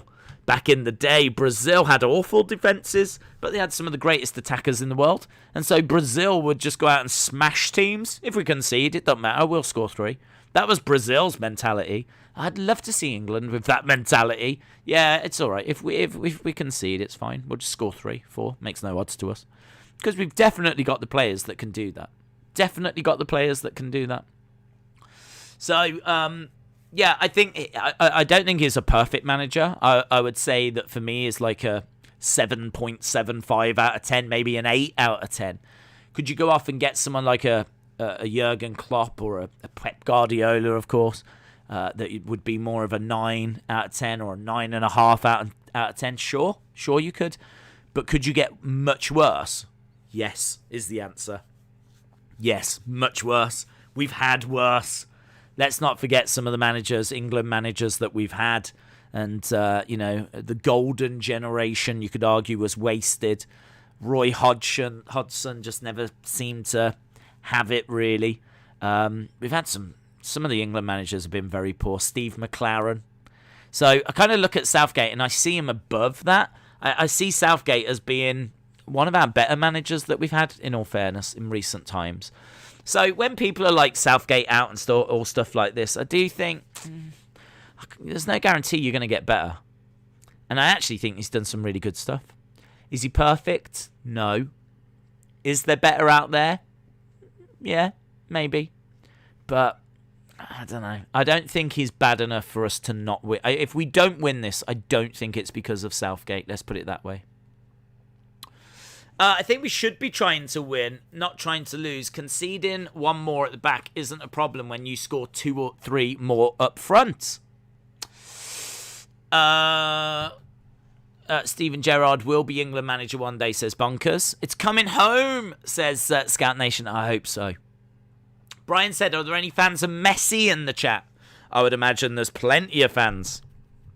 I'd imagine there's a lot of fans of Messi in the chat. I'd be surprised if there wasn't. Greg says, UFC and McGregor fighting in England in a possible Euro final the same weekend. Wow. I didn't realise that was the same weekend.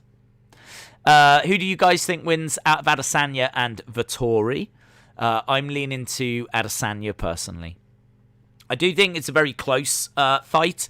I haven't had a chance to rewatch the first one yet. I need to do that. I want to rewatch their first fight because I still can't remember it, which is bad. That's bad. But I have gone back and looked at it, and it was a split decision win for Adesanya. So it was a long time ago, but they faced each other, and Adesanya won by split decision. So I do think, again, this is going to be close because Vettori has put in some really impressive performances recently, but Adesanya, he has as well, in all fairness. He beat Costa, which was, good result. But then that Jan Blachowicz, I think, was very disappointing. So I think Adesanya wins, but it's going to be very interesting. I think the odds are actually quite close. Adesanya minus 200 and something. Like you would imagine that should be closer, or should be a bit more of a favourite for Adesanya. Sorry, but I think it's a bit close because of his loss to Jan Blachowicz. And maybe because his fight against Vettori was so close the first time, maybe the bookies are thinking Vettori has worked him out now. So I do think it'll be close, but I'm still going with Adesanya. Adesanya win. Adesanya, says Diego. Frank Lampard for England manager, says David Conley. Tones Cool said, what do you think about the England goalie? Well, I think that he is very good when it comes to penalties. So if we go to a penalty shootout, he actually saved one of those Colombian penalties. I was watching a reaction video to England-Colombia from 2018 when we won the penalty shootout. It's brilliant. Man, the country goes insane. And the drama, because we were winning that game and then they score in the 93rd minute. It goes to extra time, then goes to penalties. England never wins penalties.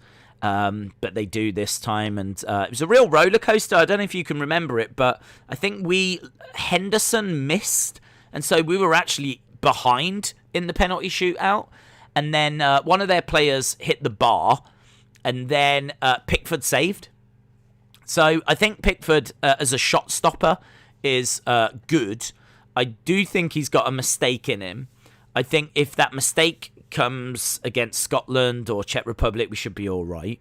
If this was to go this way, where we finish third, and sadly I don't think we will, but if we were to finish third, then we would get Austria. If we had a mistake there, I think we would be all right as well. So I think Pickford could make a mistake in this tournament. I don't know that he will, but he could, and I think we would be all right. It all depends who we're facing at the time. If he makes a mistake in the final against France, we're dead. If he makes a mistake against Portugal, we're dead. So there are question marks around him. The problem is, or the thing is, he's never let England down. Like, Southgate trusts him because he's always performed for England. It's just for Everton, he's always got a mistake in him. And you would have to say that he's not. You'd have to say Ollie Pope's maybe the best English goalkeeper. Dean Henderson could probably go on to become the number one. If he becomes number one at Man United, then he'll probably become the number one goalkeeper for England as well. But I think it's tricky, isn't it? It's tricky. I think that Pickford is someone that's not let England down. He did heroics during that penalty shootout, and Southgate likes him. And I think his distribution is very good as well. That's key. His distribution really does, set defence into attack and can get England on the front foot quite quick. So you could argue he's one of the weakest points of the team, but he definitely brings things. Like, it's not as if we've got some useless person in goal and it's just we're all going to be nervous if they take a shot. Like, he's a decent shot stopper. His distribution's good. He'd be good in a penalty shootout. He's just always got a mistake in him. Goalies have got to be sharp in tournaments. No messing up. I don't disagree. I thought Sam Johnston looks good as well against Romania. I thought he put in a good performance. So we're really lucky if there is a problem with Pickford. Then we do have good backup goalkeepers. We've got Henderson. The only problem with Henderson is he didn't play much this season. And we've got Johnston, who I thought, as I said, looked quite good against Romania. Tones Call said, I like the Croatia goalie and I like the French goalie. Scouts Nation said, it's coming home. I hope so. Did you see the 263 press conference? There was childish act by Adesanya, Vittori and Figgy. No, I can't say I did. In all fairness, I've done a couple of streams today, so no, I've missed that one. Pickford did against Croatia in 2018. What, make a mistake?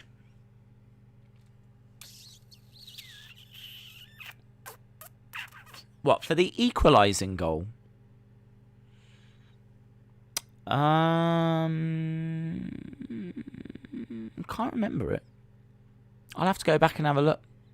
To be honest, that's not jumping to my mind about when we got knocked out that he made a mistake. We conceded a couple. I don't know. I'd have to go back and have a look. But certainly it's not one that jumps to mind as like a howler or anything like this. Perhaps he was like maybe out of position a little bit or something, but I don't know. Sonny, don't want to bring in freaking rainbows. William, shout out to you. We are going to wrap up in a few minutes. Have we talked about... I just want to get a few people's final thoughts. It's nice to sit down and just talk about something a little different to wrestling for an evening. So I'm quite enjoying this. Tones Call said ESPN have picked Portugal. I could see Portugal doing it. We had Portugal getting to the final in this. What you're seeing on screen right now is not actually our official prediction. We were just trying out a few different things. The one on screen right now has actually got England in third place, which I don't think happens. I think I'm looking at a France-Portugal final. But I think that France would do it, would win it. I think every single way we've changed this, I've had France winning, to be honest. Have you spoke about Sancho? What I don't know what you want to speak about. He's on the verge of going to United, which I'm very excited about. He's a fantastic player. I'm not sure he'll play every game. I think there's so much competition, but he's definitely, I mean, you'd want him in your squad. He is someone that can unlock a defence and make a difference. Same as Grealish, same as Foden. England are spoilt in that front part of the pitch in their attack. So many players that can unlock a defence. 1-1 said David Seaman was our best keeper, but unfortunately everyone just remembers for him getting lobbed by Ronaldinho. Yeah, it was unfortunate, wasn't it? That was unfortunate. I mean, it's hard. He got lobbed by, was it Naeem? There was a player in a European Cup final. I can't remember if it was Cup Winners' Cup or what it was, but Naeem from the halfway line, it was very similar. And he conceded a very similar sort of goal. So, yeah, it seems like he had a slight problem with like shots that kind of come up and come, you know, him being slightly out of position. That Ronaldinho goal is incredible. I'm still to this day not sure it was a shot. Dylan said, Days, I say if England win the Euros, you're going to be very emotional, dudes. I will quite happily admit I think there's a very good chance I would cry. If you want to actually see me actually cry, not just like wipe a slight tear, I mean like actually like like bawling my eyes out. If England win, I'm pretty sure I'm going to be there. Can I tell you, I was watching England-Colombia, the penalty kicks the other day on YouTube, and I started to tear up when we won again. Like, I started to, like, not like, but like, do you know what I mean? Like, having to, like, just wipe them away. Just watching, like, what gets me is watching the crowds in England losing their minds and watching people celebrate and watching the joy and just what it means to the country. I mean, I've said before, if England, you could have England play a World Cup final or a Euro final behind closed doors and not be on TV. If England win, the world will still know about it. I'm telling you, this country will bounce, right? Like the whole island will jump off the sea. Like this country will lose its mind. I don't really know what you could compare it to. I really don't know what you could compare it to. I can only imagine what it'd be like in a state when that state wins the Super Bowl and people go out on the streets partying and celebrating. I mean, that's a state. Imagine that as a country. I mean, that's the only thing I could imagine what it would be like. I mean, I would imagine it would be all-night parties, dancing in the street. It'd just be a mess. It would just be an absolute mess if we were to win a tournament like this. The country is so desperate for it. But in 1996, there's a song called Three Lions, and that song is all about how we always get our hopes up and it never works out. And but this time we believe, and three lions on the shirt, and it's all this kind of pride. And for years and years and years, all these songs have come out to get us fired up and get us like, now's our time, this is our time. And when that happens, all of that built up energy is just going to be released, and this country's going to bounce. It's just going to bounce. We might not even land in the same place we took off. We might be over in Asia by the time we've bounced all over. I'm telling you. Rakitic, Croatia scares me, says Tones. Cool. 1-1 says, when I was a kid, I cried every time we got knocked out. Now I just get angry and drink. I used to get upset. I don't know if I cried. I probably got teary-eyed, but I was never like bawling my eyes out when we got knocked out. But it's just the worst. It is just the worst because you just can't. I mean, like, I'm sitting here now, like, I've planned out all the games. I've planned out that we've done a prediction stream. Everyone's asking, how do you think England are going to do? We've watched the two friendlies. There could come a point, and there likely will come a point where England get knocked out of this tournament. And that's it for 2 years. Or normally it would be it for 2 years. Next year, we've actually got the World Cup. But this obviously was meant to take place last year. Euro 2020 was meant to take place last year. So when you get knocked out, you sit there and you go, I've got to wait 2 years now for the next tournament. And the next tournament's going to be the World Cup, which you could argue is even harder than the Euros because, you get all the European teams, but then, well, hey, here's Argentina, here's Brazil. Do you know what I mean? So,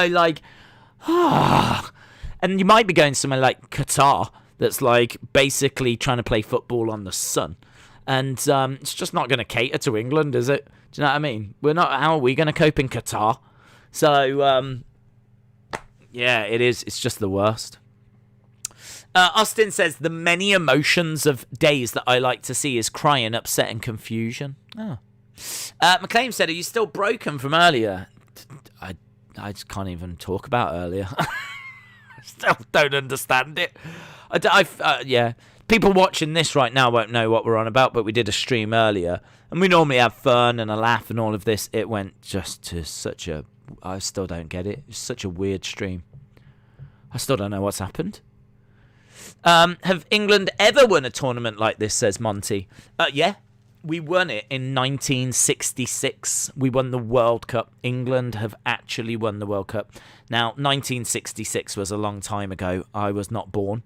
A lot of people were not born in 1966. I'm not saying 1966 was a long time ago or whatever, but I'm just saying that there are 2-3 generations, maybe more, that were not around for that. So this is why I'm saying it would mean a lot, because there's a lot of countries like Germany that have actually won the World Cup or whatever, or the Euros multiple times. I think Germany have won the Euros 3 times. England have not won the Euros ever. If we were to do this would be the first time we've ever won the Euros. The Euros have been going since the 1960, and they've been held every 4 years since 1960. England have never won. In Euro 96, which was obviously 1996, the whole tournament was held in England. So we got to the semi-finals and we went out to Germany. And Gareth Southgate, our manager, missed the penalty that knocked us out. So this is what we were talking about earlier, about how Southgate knows about, the mental side of things. Because that was difficult for him. That was really, really difficult. The whole country was, behind the team as always. But it was in England. I mean, there was English people going to Villa Park to watch a game. Or going off to Anfield to watch a game of the Euros. It was everywhere. It took the country over, and to see England go out in the semi-finals, And if we'd have got to the final, we would have played the Czech Republic. There's a really good chance. It went to penalties. There's a really good chance if we'd have won that penalty shootout, we would have got to the final at Wembley against the Czech Republic, who are not, no disrespect to them. They could have beaten us, but not the hardest team in the tournament. And if we'd have got past Germany, we would have been favourites in that final. So close. So close. We've not really been that close since. I don't know that we've got to a semi-final in a Euros since before or after then. I think we've reached a few quarterfinals, but not semis. And it'll be big, man. Couple more minutes and then we will say goodnight. Germany are going to win. I don't know why. I've just got a feeling about Rudiger. He looks good. Havertz is playing really well. This is their manager's last tournament and he's stepping down. The only thing I would say about that is you are right. There's some good players coming through. But as a team, they just seem a bit disjointed, which is very unusual for the Germans. A lot of people are saying it's because the manager's stepping down that it's just not clicking for them. In qualifying, they actually didn't look amazing. And as we mentioned many hours ago, they even lost to North Macedonia, Germany. So it's hard to know, is that North Macedonia, being ballers, or is it a bit of a concern for Germany, or is it just a little bit of both? It's hard to know. But as a result, during these predictions, I've kind of been less favourable to Germany, little more favourable to North Macedonia. And we'll have to see how it plays out. What time is Saturday England match? I don't believe they play Saturday. They play Sunday. Kickoff is at 2 p.m. against Croatia, who, as we've said, stand a good chance of getting through and should get through, actually. Certainly will get through if they... you can finish third and get through, so... But it's just going to be interesting to see, I think what Sunday does, this is why Sunday's important, is I'm not too worried about England not getting through, because we've just looked first, second, third. I think they stand a good chance. If they lose, that's a big problem. That's a big problem, because I think straight away they're not winning the group. I think straight away Croatia look like they're winning the group, so home advantage goes. So then we're looking at second or third, or obviously fourth, but I don't think we'd finish fourth. So all of a sudden, even that first game is going to really shape how things go.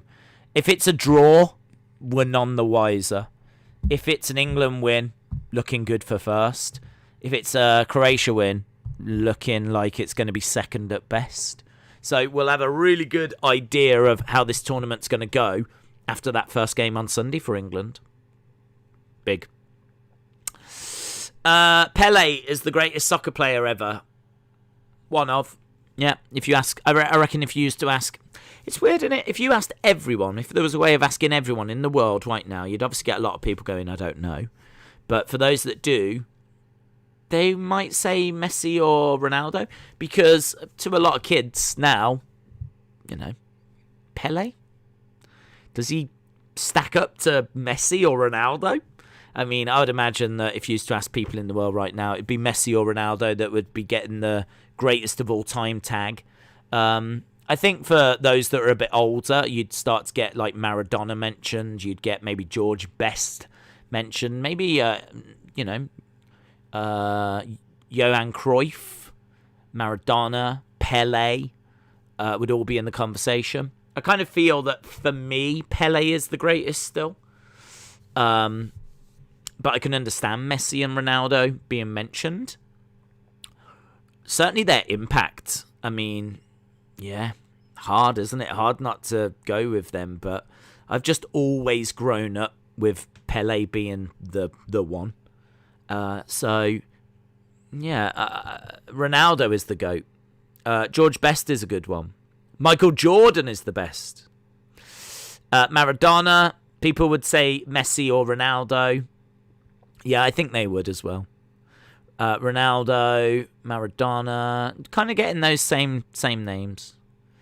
What about Beckham? No, people wouldn't say he was the best. He is a fantastic player who, whipped the ball in really well. His crossing ability was incredible. His dead ball ability was incredible. He absolutely had the ability to change a game with his crossing in particular. And his free kicks. I mean, he had a free kick against Greece that's iconic, and England managed to go qualify. I think it was the World Cup.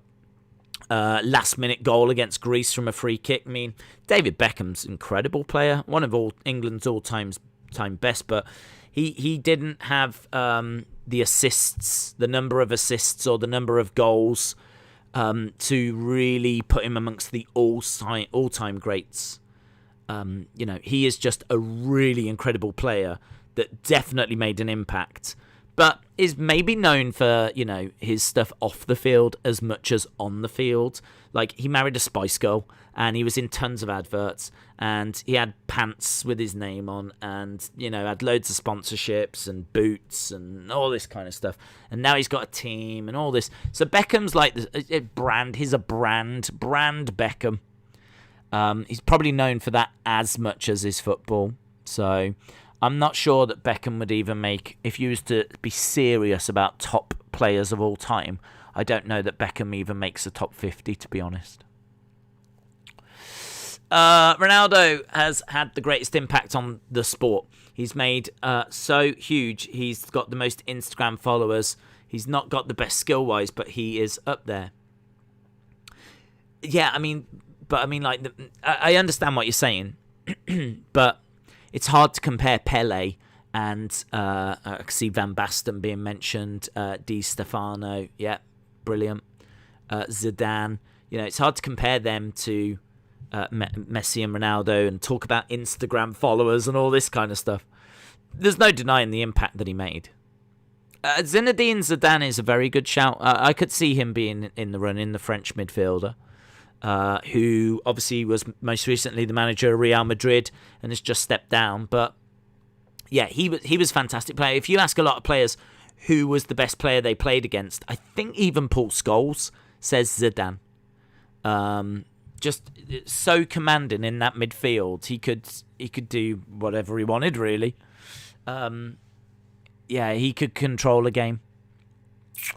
And I'm trying to think of like other names that I might be forgetting that are like big names in the history of the sport.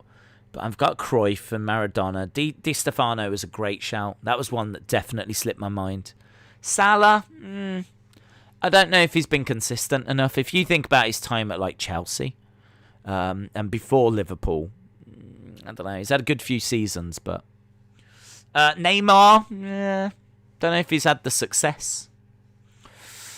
Neymar is okay. Lewandowski, yeah, brilliant player, but again, he's had a few good seasons. Well, he's been very consistent, but I'm talking about top tier seasons. I'm talking about Ballon d'Or winning seasons, He's probably had a few.